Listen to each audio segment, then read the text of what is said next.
सभामुख महोदय, गत साता मात्रै माध्यमिक शिक्षा परीक्षा एसई को नतिजा सार्वजनिक भएको छ।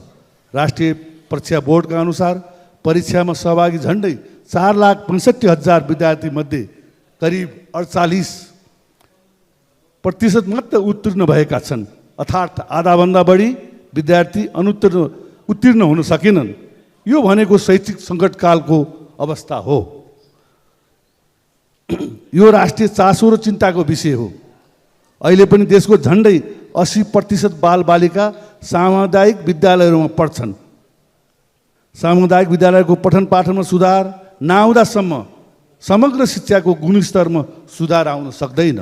कक्षा कोठामा सिकाइएको स्तर कसरी सुधार गर्ने, शिक्षकहरूलाई तालिम, शैक्षिक सामग्री कसरी उपलब्ध गराउने, हरेक विद्यालयमा पुस्तकालय, पूर्वाधार, सफा पिउने पानी तथा शौचालयको कसरी व्यवस्था गर्ने, त्यसतर्फ ध्यान दिन म आग्रह गर्दछु। अहिले कतिपय स्थानीय तहले पठन पाठनको स्तर सुधार गर्न निकै मेहनत गरिरहेका छन्। त्यस्ता स्थानीय निकायलाई प्रोत्साहन गर्न र शिक्षकहरूलाई हतोत्साहित होइन, मनोबल बढाउने गरी कार्यक्रम ल्याउन पनि आग्रह गर्दछु।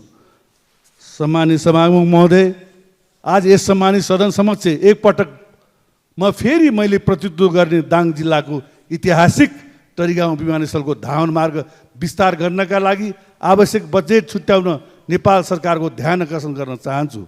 आजभन्दा करिब 7.5 दशक पहिले वा 73 वर्ष पहिले विक्रम सम्वत 2011 सालमा स्थापना भएको टरीगाउँ विमानस्थल दाङमा मात्र नभएर साबिक रप्ती अञ्चलका अन्य जिल्लाहरू पनि पर्यटन, रोजगार र आर्थिक गतिविधि बढाउन महत्त्वपूर्ण गेटवेको रूपमा रहेको छ।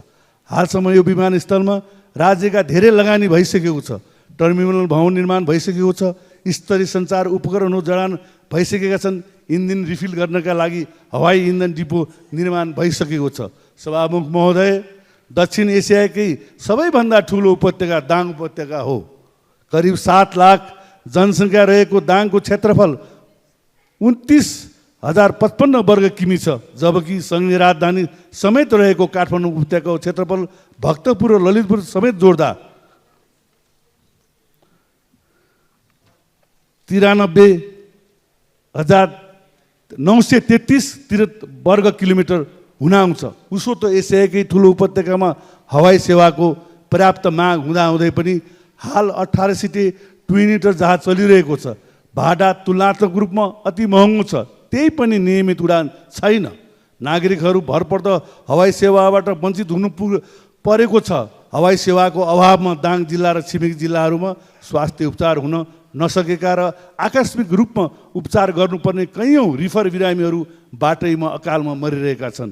दाङ जिल्ला लुम्बिनी प्रदेशको सदरमुकाम रहेको जिल्ला पनि हो, तर आवश्यक परेको अवस्थामा सुत्केरी बेथाले च्यापेकी महिलालाई होस् वा सवारी दुर्घटनाका घाइतेलाई समयमा उपचारका लागि काठमाडौँ पुर्याउन हवाई यातायात छैन। यो एयरपोर्ट धावन मार्ग विस्तार गर्न अपरिहार्य देखिएकोले मैले सम्माननीय प्रधानमन्त्री पुष्पकमल दाहालदेखि हालका संस्कृति, नागरिक उड्डयन तथा पर्यटन मन्त्री लगायत पूर्व संस्कृति, नागरिक उड्डयन तथा पर्यटन मन्त्रीसँग छलफल गरेँ। गत वर्ष यसै सदनमा मेरो प्रश्नको उत्तर दिने क्रममा सम्माननीय प्रधानमन्त्रीले दाङको टरीगाउँ एयरपोर्टलाई एक क्लासको डोमेस्टिक एयरपोर्ट बनाउने प्रतिज्ञा गर्नुभएको थियो, तर काम केही भएन। यसै क्रममा मैले चालु आर्थिक वर्षमा नेपाल नागरिक उड्डयन प्राधिकरणका महानिर्देशक र तत्कालीन संस्कृति, नागरिक उड्डयन तथा पर्यटन मन्त्री माननीय सुदन किरातीसँगको छलफलपछि नेपाल नागरिक उड्डयन प्राधिकरण र पोखरा विश्वविद्यालयमा अध्यापनरत वरिष्ठ engineer professor doctor Govind Prasad लामिछानेले जोइन्ट स्टडी प्रतिवेदन बुझाउने निष्कर्षमा सर्वपक्षीय बैठक टुङ्गिएको थियो। सम्मानित सभामुख महोदय, 2080 माघ 14 गते म आफै प्राधिकरणमा उपस्थित भएर कागजमै जोइन्ट स्टडी लेख्न अनुरोध गरेँ। प्राधिकरणले विभिन्न आन्तरिक कानुनी कुरा देखाएर तर्केपछि मैले 2080 माघ 29 गते एक जनप्रतिनिधि सांसदको हैसियतले इन्जिनियर लामिछानेलाई आमन्त्रण गरिएको बेहोराको पत्र लेखेर पठाएँ। तत्पश्चात प्राधिकरणबाट खटिनुभएका इन्जिनियरहरू र प्रोफेसर डाक्टर गोविन्द प्रसाद लामिछानेको सहकार्यमा तरिगाउँ विमानस्थलको धावन मार्ग विस्तार गर्नका जोइन्ट स्टडी सम्पन्न भयो। सो अध्ययनले अहिलेको विमानस्थलको धावन मार्गलाई हल्का छड्के पारेर 1800 मिटरको धावन मार्ग बन्ने प्रतिवेदन दिएको र छ।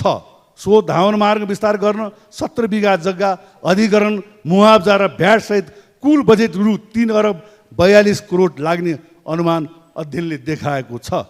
मान्य अर्थमन्त्री बर्खमान पुनले पनि आवश्यक बजेट विनियोजन गर्न प्रतिज्ञा गर्नुभयो, तर बजेट 1 करोड मात्रै छुट्याइएको भन्ने अर्को खबर आएको छ, जो हात्तीको मुखमा जिरा नै हो।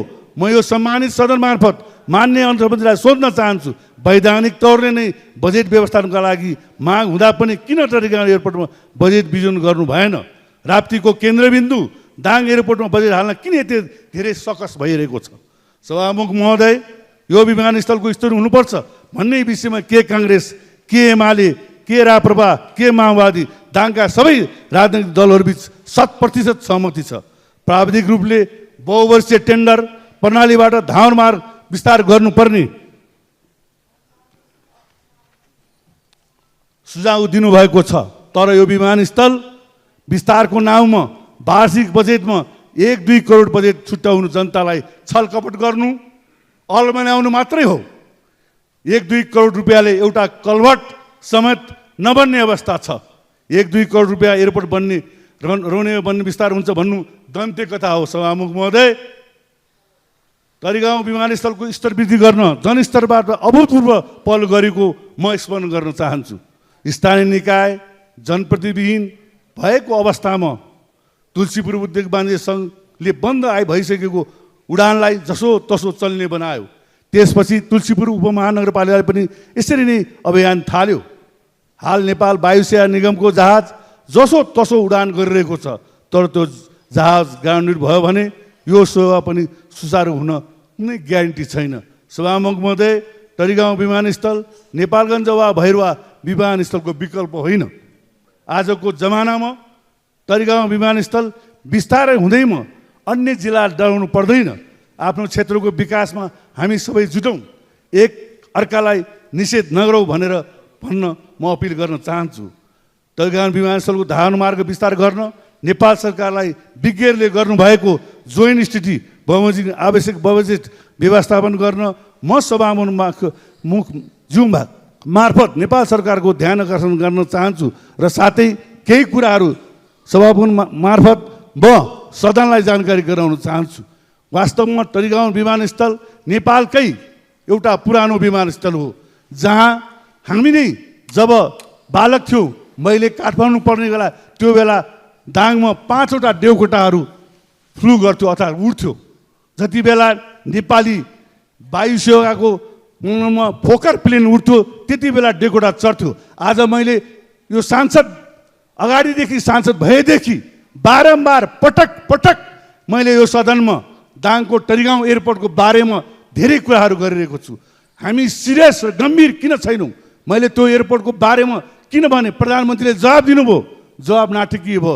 यहाँ हल्लो भयो, यही बजेटमा तरिगाउँको के अरे एयरपोर्टको उल्लेख गर्नुभयो हाम्रो वर्खमान पुन्जीले। मैले यहाँ पटक भेटिरहेको तपाईँ देख्नुहुन्छ। उहाँले भन्नुभयो मैले व्यवस्थित तौरले व्यवस्था गरेको छु, अर्थव्यवस्था गरेको छु भन्ने कुरा पनि गर्नुभयो। मैले आम एउटा सांसदको हैसियतले, जनप्रतिनिधिको हैसियतले यो सभामुख मार्फत यो सरकारलाई यो नाटक किन भइरहेको छ, किन नाटक मञ्चन भइरहेको छ गर्न सकिँदैन भन्नु सक्नु पर्यो।